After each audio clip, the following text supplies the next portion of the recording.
పేదరికంతో అల్లాడుతున్నా తండ్రి సాధారణ ఆటో డ్రైవరే అయినా తల్లి బీడీలు చుడుతున్నా అతడు మాత్రం అధైర్యపడలేదు. కుటుంబ పరిస్థితిని మార్చాలని పట్టుదలతో కృషి చేశాడు. తన కుటుంబమే కాదు సమాజంలోనూ మార్పు తేవాలనుకున్నాడు.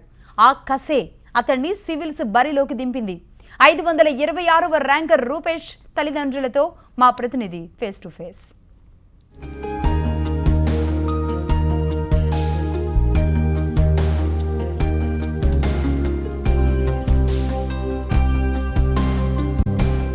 ఆటో నడుపుతూ తన కొడుకుని ఎంతో కష్టపడి చదివించి ఇప్పుడు యూపీఎస్సీ ర్యాంకర్గా తీర్చిదిద్దారు రమణయ్య గారు. ప్రస్తుతం ఆయన ఆటోలోనే మనం ఉన్నాం. 526 ర్యాంకర్ రూపేష్ మదర్ సరోజనమ్మ మన దగ్గర ఉన్నారు. ఈ ఫ్యామిలీతో ఇప్పుడు మనం ఆటోలో వెళ్తూ వారు ఏం చెప్తారు, ఈ సక్సెస్ సంబంధించి ఎలా ఫీల్ అవుతున్నారు, ఎంత హ్యాపీగా ఉన్నారో మనం తెలుసుకుందాం. ఎలా అనిపిస్తోంది? మాకు చాలా సంతోషంగా ఉంది. అంటే ఇంట్లో ఉన్నప్పుడు ఎలా ఉంటాడు రూపేష్? ఏం చేసేవాడు? అంటే చదువుకోవడం ఇవన్నీ ఎలా ఉండేది అతని హాబీస్ అన్నీ?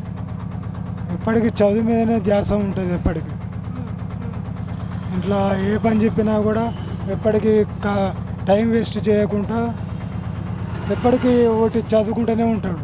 చిన్నప్పటి నుంచి మీరు ఈ ఆటో తోలుతూ నడిపేవారు కదా, పిల్లలందరూ చదువుకునే వాళ్ళు. మరి సరిపోయేదా మీ ఆర్థిక పరిస్థితి మీ ఇంట్లో? గవర్నమెంట్ స్కూల్లో అప్పుడు ఫీజులు తక్కువ, కట్టేడి లేవు కదా ఎక్కువ. కొంత మా బంధువులు కూడా కొంచెం సాయం చేసేది. అంతా ఒకరికొకరు జాబ్కు ఎక్కింది కదా. ఫస్ట్ మా బిడ్డ జాబ్ దొరికింది, దాంతో కొన్ని సంవత్సరాలు అయింది. తన పెద్ద ఆయన ఫస్ట్ ఎక్కిండు, ఆయనతో చెల్లె చదువుకున్నది. ఆయన చెల్లె జాబ్ దొరకంగానే తమ్ముడు చదువుకున్నాడు.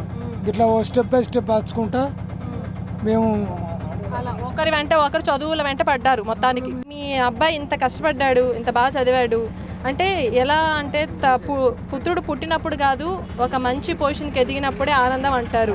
సో ఇప్పుడు ఎలా అనిపిస్తుంది మీకు ఇంత కష్టం తర్వాత? అనిపిస్తుంది మేము కష్టపడ్డందుకు మా కొడుకులు మాకు సంతోషించిండు, ఆ ప్రతిఫలం తెచ్చిండు. కానీ మాకన్నా ఎక్కువ కష్టం మా కొడుకు, మా ముగ్గురు పిల్లలు వాళ్ళే కష్టపడ్డారు.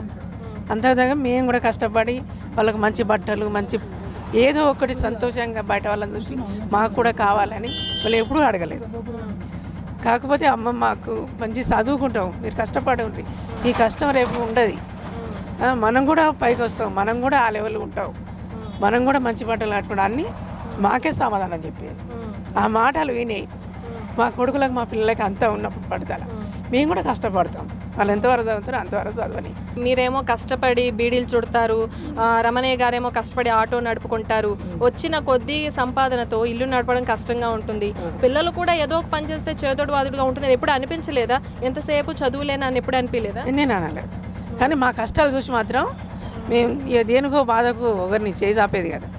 వాళ్ళు అనేది ఇంత కష్టపడతాను, ఇంత చదివిస్తాను, మీకు అన్న మించిన చదువులు చదివిస్తాను, మీతోనైతే లేదు కదా, ఏదో కష్టం చేసుకుని మంచిగా 3 పూటలు తినుండ్రి అనేది. మా కష్టం చూడలేక అయినా కానీ మీరు తినకున్నా పర్వాలేదు, ఇవాళ ఉన్న ఉపవాసం రేపు తింటాం కడుపు నిండా. మీరు తినకున్నా పర్వాలేదు, నా పిల్లలు చల్లగా ఉండాలి, వాళ్ళు కష్టపడద్దు మా లెక్క, మా సొంత బాధలు వాళ్ళకు రావద్దు అని మా మనసులో పెట్టుకొని అయినా కానీ వాళ్ళని 12 గంటల వరకు 11 గంటల వరకు వాళ్ళకి స్కూల్ తోలి వాళ్ళని అన్ని పంపించేసి వీడియోలు చేసుకొని మళ్ళీ అప్పుడు కార్ఖాన పోయొచ్చి మా కార్ఖాన మేస్త్రి కూడా మాకెంతో సాయం చేసి. అయితే రమణయ్య గారి ఆటో ఎక్కడ ఆగట్లేదు. ముగ్గురు పిల్లల్ని బాగా చదివించారు ఆటో నడుపుకుంటూనే. ఇప్పుడు ముగ్గురు పిల్లలు సెటిల్ అయిపోయారు, ఆయన్ని బాగా చూసుకుంటున్నారు, మిమ్మల్ని బాగా చూసుకుంటున్నారు. సంతోషం. ఓకే, ఇప్పుడు రూపేష్తో మాట్లాడదాం. చెప్పండి, పేరెంట్స్కి మీరు ఇచ్చిన ఒక గొప్ప గిఫ్ట్ ఇది, వారు చాలా హ్యాపీగా ఉన్నారు. సో మీకు ఈ ర్యాంక్ వచ్చింది అని తెలిసినప్పుడు పేరెంట్స్ ఇలా వారి ఫీలింగ్స్ ఏంటి, మీరు వారితో ఏం షేర్ చేసుకున్నారు, వారు ఎలా రియాక్ట్ అయ్యారు?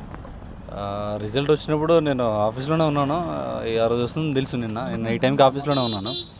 సో ఈవినింగ్ 7కి వచ్చింది, అప్పటి వరకు ఆఫీస్లోనే ఉన్నాను, రిఫ్రెష్ చేసుకుంటూ కూర్చున్నాను. సడన్గా రిజల్ట్ వచ్చింది, ఫోన్ చేస్తే ఎవరు లిఫ్ట్ చేయట్లేదు ఇంట్లో. సో సడన్గా ఇంటికి పరిగెత్తాను స్వీట్ తీసుకొని ఫస్ట్. సో ఇంట్లో ఉన్నారు, సో వాళ్ళంతా ఇన్ని రోజులు పడ్డ కష్టానికి ఫలితం వచ్చిందని వాళ్ళు ఏడ్చారు.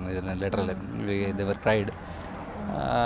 వి వర్ సో హ్యాపీ. మా ఫ్రెండ్స్ వచ్చారు, అన్నయ్య వాళ్ళు, చాలా హ్యాపీగా ఉంది. అంటే within a day tremendous change ఉంది. నేను ఏ టైంకి ఆఫీస్లో వర్క్ చేసుకుంటూ ఉన్నాము, ఈ టైంకి ఇలా ఉండడం చాలా హ్యాపీగా ఉంది.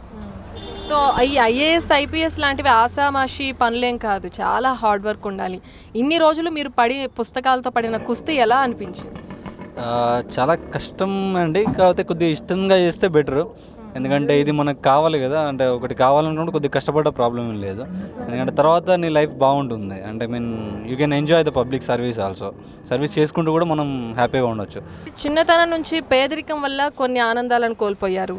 ఆ తర్వాత ఎడ్యుకేషన్ కోసం చదవాలి, ఐఏఎస్ అవ్వాలి, ఐపీఎస్ అవ్వాలని ఒక తపనతో చాలా వరకు పర్సనల్ లైఫ్ని కోల్పోయారు. కానీ ఇప్పుడు ఈ ర్యాంక్ రావడంతో వీటన్నిటిని తలుచుకుంటే ఒక ఫుల్ ఫ్రీడమ్ దొరికినట్లు అనిపిస్తుందా మీకు? Full freedom with responsibility. అంటే I'm going to get hardly 2 months, తర్వాత ట్రైనింగ్ ఉంటుంది కాబట్టి ఈ 2 monthsలోనే ఏమైనా ఎంజాయ్ చేయాలి. సో ఇన్ని రోజులు of course I missed some precious moments in my life, but దానికి ప్రతిఫలంగా ఇది వచ్చింది. So there is no gain without pain. So no gain no pain అంటారు కదా. సో కొంచెం పెయిన్ పెట్టాలి, తప్పదు. కానీ ఈ పొజిషన్కి వచ్చాం కదా, దీనికి అది పెట్టుబడి అనుకోవచ్చు. So I'm going to enjoy this life. Rupesh వాళ్ళ పేరెంట్స్ కావచ్చు, రూపేష్ గారు కావచ్చు, వాళ్ళు చెప్తోంది ఒకటే, మేము హార్డ్ వర్క్ చేశాము, ఆ హార్డ్ వర్క్ తగ్గ ప్రతిఫలం దక్కింది. సో ఇక ముందు నుంచి ఎవరైతే ఈ యూపీఎస్సీకి ఇది ప్రిపేర్ అవుతున్నారో వాళ్ళు కూడా హార్డ్ వర్క్ చేయండి, ఒక నమ్మకంతో ముందుకెళ్ళండి. ఏదైనా కష్టాలు ఎదురైనా, ఫెయిల్యూర్స్ ఎదురైనా ఏమాత్రం అధైర్యపడకుండా ముందుకెళ్తే ఖచ్చితంగా సక్సెస్ అనేది వరిస్తుంది అంటున్నారు.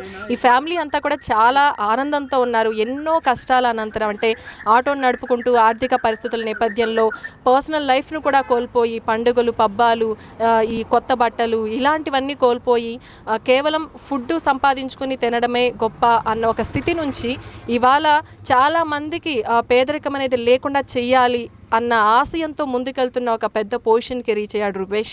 సో నిజంగా అతని జీవితం, అతని లైఫ్ స్టైల్, అతను సాధించిన సక్సెస్ ప్రతి ఒక్కరికి కూడా ఆదర్శమే. ప్రతి ఒక్కరు కూడా ఇతన్ని ఇన్స్పిరేషన్గా తీసుకుని ఐపీఎస్ ఐఏఎస్ లాంటి పొజిషన్స్కి రీచ్ అవ్వాలని కూడా హెచ్ఎంటీవీ కోరుకుంటుంది. అదే ఇంటర్వ్యూ ఇంత స్పెషల్గా ఈ ఫ్యామిలీ అందరితో సెలబ్రేట్ చేసుకుంటూ మీకు ప్రజెంట్ చేయడం వెనక ఉద్దేశం కూడా ఇదే. ప్రతి ఒక్కరు కూడా హార్డ్ వర్క్ చేయాలి, అనుకున్న లక్ష్యాలను రీచ్ అవ్వాలని చెప్పేసి. సో ఈ ఫ్యామిలీ ఆనందంలో మనం కూడా ఒక భాగం అయ్యాం. చాలా సంతోషంగా ఉన్నారు. ఈ సంతోషాలు ఇలాగే నిలబడాలని కోరుకుంటూ నమస్తే.